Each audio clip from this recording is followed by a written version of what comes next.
TrueCon, also known as Travis Urban Combatives. Today, I'm going to show you a simple and effective technique that you can use against a much larger opponent. This technique is comprised of an elbow, a knee, a takedown, and a stomp, and escape. Let's get started. We're going to start in this position. This is a non-threatening position, but you're also ready. Anybody standing around can see that you're not the aggressor. The other person, the suspect, he's all puffed up, trying to get in your face. You can keep him at a distance, but it also protects you from being a sucker punch. If he tried to hit you in the head with your hands up high, it gives you enough time to cover your head and react. Okay?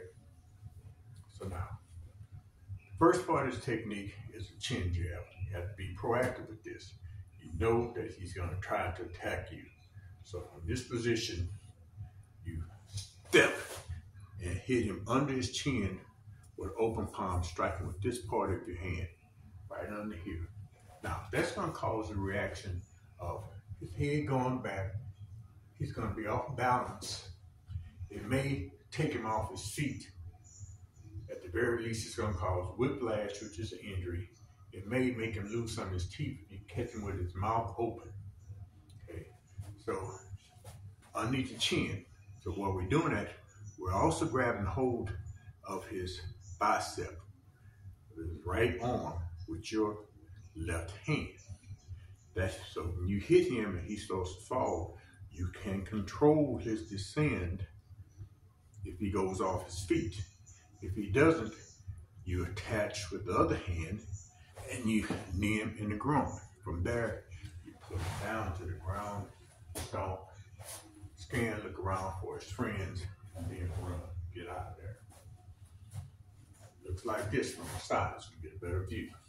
Here, here, knee, then down, stomp, look around, escape. Now the same technique done on the bottom looks like this.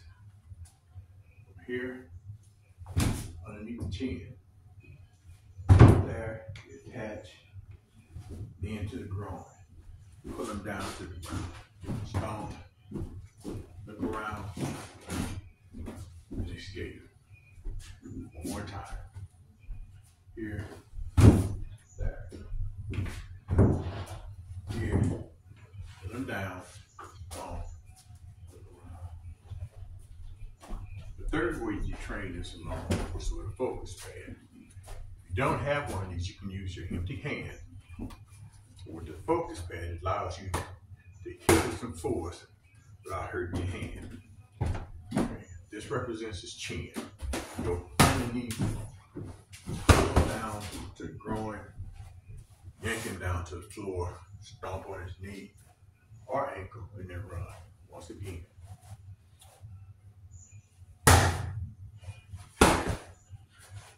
Down.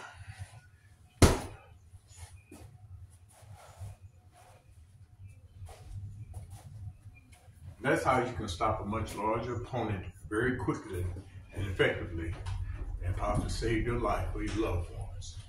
But the key is being preemptive. You must read the pre-attack cues, so you know when to attack.